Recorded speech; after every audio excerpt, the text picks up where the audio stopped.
Hello, you're watching GB News Originals. I'm Miriam Cates, and I have a very special guest with me today. I've got Tim Dieppe, who's the head of public policy at Christian Concern.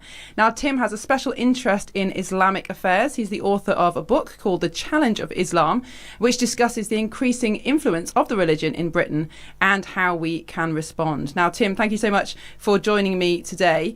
How did you first become interested in Islam as a religion? Well, I think 9/11 was really the catalyst for me, as it was for quite a lot of other people. I think I was working in the city at the time in finance as a fund manager, and we sort of saw the news almost live. Just shortly after it occurred, we saw big screens in our offices, and we saw these planes flying into twin towers, and we knew immediately that this wasn't hijackers, because no pilot would, even with a gun to their head, drive into twin towers like that. And we knew immediately this was likely Islamic-inspired terrorism. In fact, friends of mine in the office, I remember saying, "I think this is Al Qaeda," and I was like, "Who's that?" Most of us had never heard of this group, and I was like, "Wow, what is this worldview that can motivate people to do this?" I'd heard of suicide bombers before, but I just assumed they must be poor, illiterate, easily manipulable people. And here we had highly trained, well-educated, well-paid, well-motivated people deciding to do this. And I thought, I need to understand, what is this worldview? What is this ideology that can motivate people in this kind of way? And so that really catalyzed me into studying Islam and reading about it and learning about it. And then there's a whole journey. I was asked to run a Sharia fund and all of that, which one can talk about. But that was really what got me set off down this path, if you like. And sadly, since then, in the last 25 years, we've become increasingly familiar with Islamist terrorism, of course, in this country, focused around Israel particularly. And 2 weeks ago, that horrific attack at Heaton Park Synagogue in Manchester, where an Islamist terrorist attacked and killed a number of Jewish worshippers. He was called Jihad al-Shami. There are some allegations that he got involved in Islamism at his local mosque. What's the connection between Islam, the religion, radical Islam, as we call it in the media, and antisemitism, the kind that led to that horrific attack? Well, yes. I mean, it's very interesting with this chap, Jihad al-Shami, who did this attack very symbolically, of course, on Yom Kippur, the holiest day of the Jewish year. When he did it, he phoned 999 and said, "I've killed some Jews in the name of Islamic State." So the police knew immediately what his motive was, even though we were told in the media they're still trying to work out what his motive was.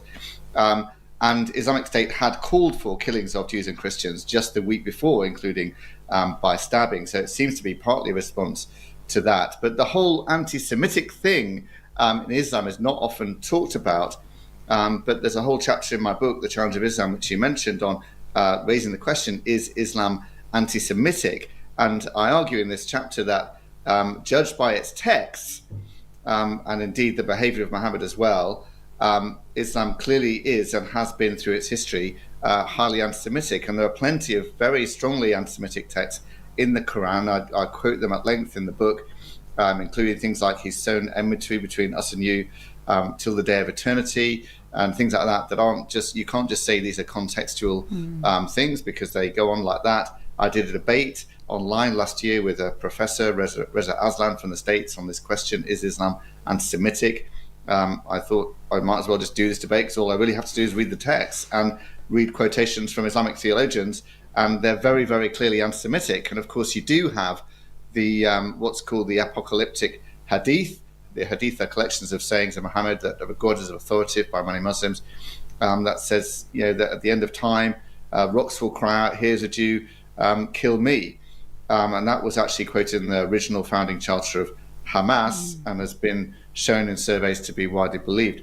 And so, it's not a surprise to me that you see a radical, for the sake of that word, Muslim, targeting Jews, and then, phoning up saying, "I've killed some Jews in the name of Islamic State," because that is sadly, part of the teaching can motivate Muslims to go and attack Jews and so on. And then we found that his mosque has been reported for anti-Semitic sermons, in which they've said multiple anti-Semitic things over years. And effectively what they're really doing is just expounding what the Quran says and what the Quran teaches. And that's what the connection that people don't seem to be making. People seem to assume that anti-Semitism in Islam came after the Arab-Israeli conflict or after even the Gaza attack or something like that. Whereas it's not. It's been there right since the beginning, go right back to the Quran and the Hadith and what Muhammad did, and you see very clear anti-Semitism there. And that is, so it's very much rooted in it. So, and this is why I think you saw the Hamas attackers celebrating, phoning up their parents and saying, "Hey, I've killed a Jew. You should be proud of your son." Well, this anti-Semitism is very much at the root of this, sadly. But not all Muslims interpret the Quran like that, or do they? And there's criticism, of course. People will say, well, in the Bible, in the Old Testament, there's lots of violence, there's lots of battles, there are examples of massacres. Why are we focusing on Islam? There's violence in all religions. Right, so there's 2 points there. First of all Muslims, and secondly, the Bible. So most Muslims are cultural Muslims, Miriam, and they don't read the Quran. They're not encouraged to read the Quran, whereas Christians, encourage people to read the Bible, encourage people to ask questions. Muslims are not normally encouraged to read the Quran in a language they understand. They're quite often encouraged to go and learn to recite it in Arabic without actually understanding what it says.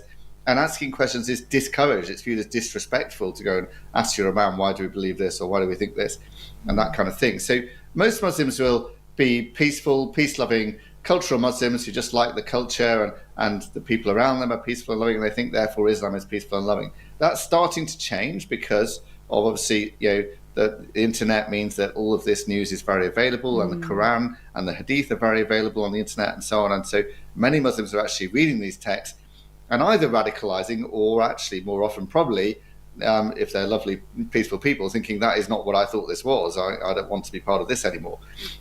So that's kind of what you're seeing, and many people are leaving Islam, becoming atheists or Christians or something else, partly as a result of what they're seeing, or they read about Islamic State and think, what is this? How do they justify that? And they see that they do justify it from the Quran, and they're like, wow, I never knew the Quran said that. And that's causing something of a crisis in some people in terms of their faith and things. So I think that's the explanation really, but those in the know, those who do read the Quran, those who do take it seriously, will probably end up being radical, unfortunately.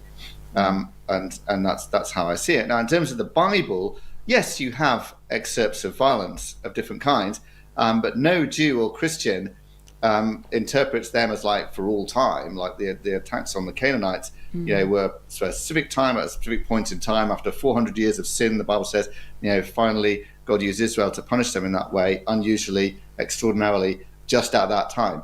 No application for today that we should follow that. An application would be a spiritual application, like sin needs to be dealt with and that kind of thing. So that's entirely different. Whereas you have these open-ended verses in the Quran that A, incite violence, and B, incite anti-Semitism, and those are much harder for someone to deal with. And you can watch my debate with Reza Aslan to see how a moderate Muslim who does try and tackle the text deals with it. He just tries to say, "Oh, we're just spiritualized, we don't really interpret." He doesn't actually have a solid argument there if you watch it. But of course, all this poses a big problem for us here in Britain and in Western Europe more widely, where there has been a lot of Islamic immigration over the recent decades. Because if it's true that Islam is an anti-Semitic religion, and that even if the majority of Muslims don't necessarily know those specific teachings, that is the view of Islamic scholars, and therefore we should be unsurprised about these kind of anti-Semitic attacks. Well, the Muslim population of the UK is growing. There are a lot of Muslim children in this country in schools. How can we prevent radicalisation, prevent those kind of interpretations? How can we prevent further horrific attacks if Islam is here to stay in this country? Well, that's a tough question, isn't it? And it's not easy to deal with, and there's no easy solutions to that. I think we really have to integrate Muslims better. We can't have them separated in particular enclaves in kind of effectively monocultural areas in certain areas of London, in certain areas of Birmingham, certain areas of Bradford, Leicester, and various other places where they're very, very concentrated. And then in Cornwall and Wales, there's very few Muslims and so on. So the concentration means that they then encourage their own culture and form a sort of subculture that is more prone to this kind of radicalization. And you see these people coming from the same kind of areas when they do get involved in extremism. They come from one of those areas very often. And so I think that's an issue. But I think the first step, Miriam, is to recognize that this is what Islam is like, and to tell people and be unafraid to talk about it. What we really can't have is like censoring of what you can say about Islam, which is the real threat with this Islamophobia, planned Islamophobia definition that the government is considering at the moment. But that would really be a problem for us. So first of all, we need to talk about it. We need to explain why Islam is a false religion and be unashamed, unafraid to talk about that and say that. And we need to really monitor, I think, some of these Islamic teachings, some of these Islamic schools and so on. Of course, the government keeps talking about monitoring out-of-school settings, which would include Sunday schools, and all this kind of thing is quite intrusive. But the real target is actually these madrasas, which have been found sometimes to be teaching quite radical stuff. And we are not really equipped for this, because we accept this idea of multiculturalism, that all cultures are equal, all religions are effectively equal, and so on and so on. So for example, if you go to Ed Hussein wrote a book among the mosques, visited all the major mosques in London, Birmingham, Manchester, Glasgow, etc., found that in the bookstores at those mosques there are freely available books that are banned in Saudi Arabia. So Saudi Arabia is more alert to this than we are. We're just thinking, we believe that all religions are the same and all religions are effectively peaceful, and therefore we're not prepared to tackle it. Well, we need to start by recognizing that's not the case, and then realize we have to tackle it, and that Islam is a special case in this. And I wonder if we're also holding on to these ideas of core British values being freedom of religion, freedom of speech, freedom of association. The idea of banning books seems inherently un-British. And this is a huge debate at the moment, particularly among the online right, about supposed attacks on our free speech and freedoms by governments trying to crack down, for example, on what's said on social media. We know of some of those cases.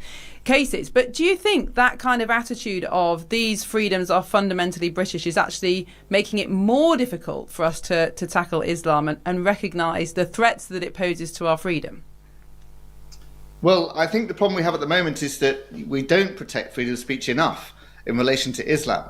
So people are getting arrested and prosecuted and even sentenced for things like burning a book or street preachers. We had a street preacher case here with Christian Concern, John Steele, I think his name was, and he went up to a stand that a Muslim woman was standing behind about domestic abuse, and he said to her, "Have you read these verses in the Quran that would appear to legitimize domestic abuse?" From Surah 4, you can go and look it up. And they had a friendly discussion. He thought he moved on, then found he'd been reported to the police, and the police went and arrested him for Islamophobia, for questioning what the Quran says. That's crazy. And Hatun Tash, who's a very provocative preacher, has been arrested several times. We've had to sue the police and get her compensation twice of £10,000 a time for that. And so, we need to radically say, no, you must be free to say what you think. You must be free to criticize, even mock and ridicule other religions, and Islam in particular, in that, rather than protecting Islam from criticism and seemingly making Christianity and Judaism and others fair game to criticize. So I think that's step one, robustly protecting free speech. And then, the other thing is the whole question of two-tier policing, which links into this. We must have the police enforcing equally, regardless of religion, culture, background, whatever, ethnicity, whatever it might be, and not sort of thinking, we might be accused of racism, we go down this. There's a real, undermining of confidence in the police at the moment because of all the examples that people are very aware of apparent two-tier policing. And I think it's been going for many years, and that needs to be resolved by a robust thing. And personally, I think we need to see some police held accountable for not tackling things like grooming gangs when they really should have done. And why is Islam so protective of its reputation compared to Christianity and Judaism? I mean, I'm a Christian. I don't like it if people, I wouldn't like it if someone burned a Bible or insulted some of the things I believe, but it wouldn't occur to me to do anything about that other than perhaps argue my case. Why is Islam so keen for there to be no criticism, no images of Muhammad? Why do they want this Islamophobia law so much? Well, I think it's part of the way that Islam works and is founded. They have a very strong sense of what blasphemy is, and that you shouldn't criticize Allah or criticize Muhammad either. And Muhammad himself ordered that people should be killed who criticized him, according to certain traditions in the Hadith and so on. So this is a contrast you can point to. Muhammad, when he was insulted said kill them, whereas Jesus, when he was not only insulted but mocked and beaten and nailed to a cross, said, Father, forgive them. That's a totally different type of religion right there. Muhammad was a warmonger who led and participated in dozens of wars and battles, personally beheaded 600 Jews in a particular circumstance, according to his biography, his official biography that the Muslims revere. Jesus never killed anyone. He healed people. He raised people from the dead.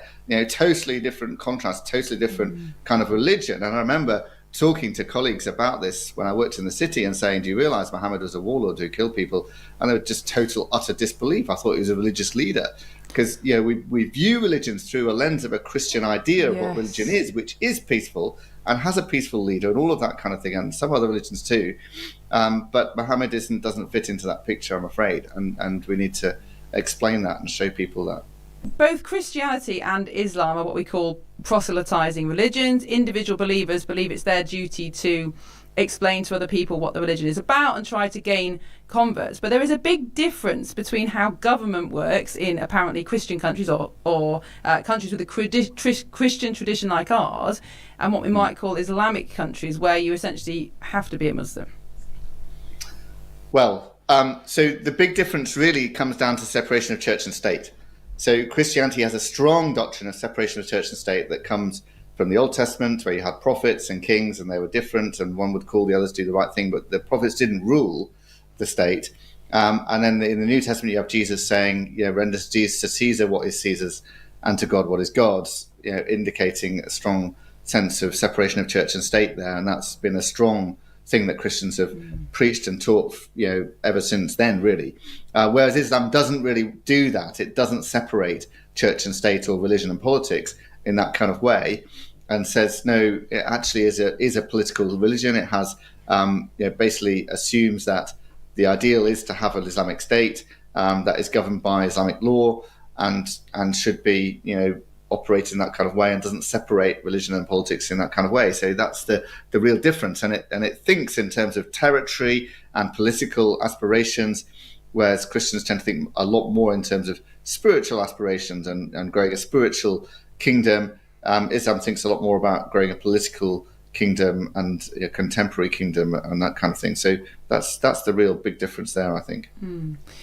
So I suppose the question is, can we still maintain this idea of freedom of religion in the UK when some Islamic practices are so antithetical to our understanding of British tradition and British values? I suppose I'm thinking of the kind of laws that were brought in around the time that Protestantism was rising up in this country, and we had to find a way eventually, after some pretty horrific civil wars, of Protestants and Catholics living together, and that's where our ideas about freedom of religion came from. But of course those laws, those understandings were about mitigating between two very similar versions of the same faith, Christianity, whereas Islam is a very, very different religion with very different practices. Are we going to have to choose, do you think, to ban certain practices of Islam in order to keep our other freedoms? Or is there a way of fudging this issue that allows everybody to worship how they want?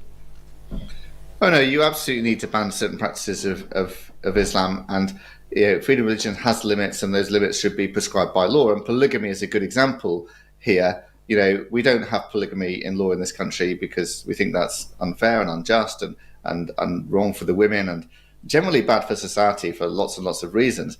And so, polygamy is outlawed. Now, we have a problem here because many Muslims are having unregistered marriages, so we can come on to talk about that. But, that's an issue where there's a conflict between the religion and the law, and the law is what should stand. And another area would be face coverings and burqas. And 20 countries have banned face coverings and burqas in public places, including France and Belgium and Switzerland and Turkey and some other Islamic countries as well, because they see the conflicts, between basically dehumanizing women and also health risks, safety risks, security risks, and just the barrier to communication and the severe sort of cultural "I'm different" message that sends. So I think, we could do that as well, and it has been done, and we could do that kind of thing as well.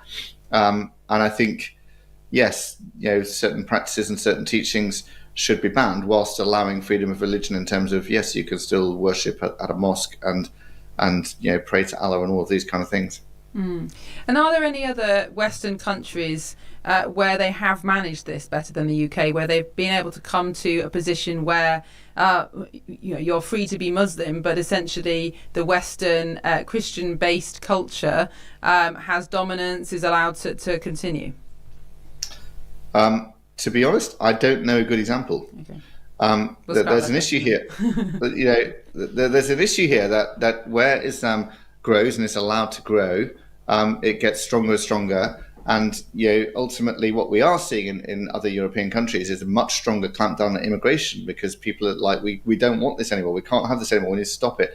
And so there are massive clampdowns, in some cases deportations, and that's the effect. And that's the sort of strong arm policy that I think ultimately countries will have to resort to, or will be pressured to resort to, in order to resolve this real tension. And obviously, we saw the United Kingdom march here in London, whenever it was, last month or something, which just shows the underlying tensions around this whole issue that people feel. And people were accused of co-opting Christianity by carrying crosses and all that kind of thing. But I think they're harking back for Christianity was good for us. Why can't we have that again? Why do we have to see all of these Islamic things and Palestinian flags all over the place and so on, and halal meat, and then there's the whole grooming gang thing and all of that kind of thing that's under the surface here. And it's serious. And, I don't see a country that's done it very well up to now. And of course, we do need to talk about these things. We can't be afraid of talking about Islam. But are you also concerned that the fears of ordinary Muslims about anti-Muslim hatred, about potentially protests and marches like that escalating into violence? I mean, they haven't yet. But do you think those fears are well-founded? Do you think we need to be careful how we talk about this, or should we just be bold and try to get to the truth? I think there's a massive difference between the pro-Palestinian protests that you've seen, which have had, was it 500 arrests at one of the recent ones? Yeah.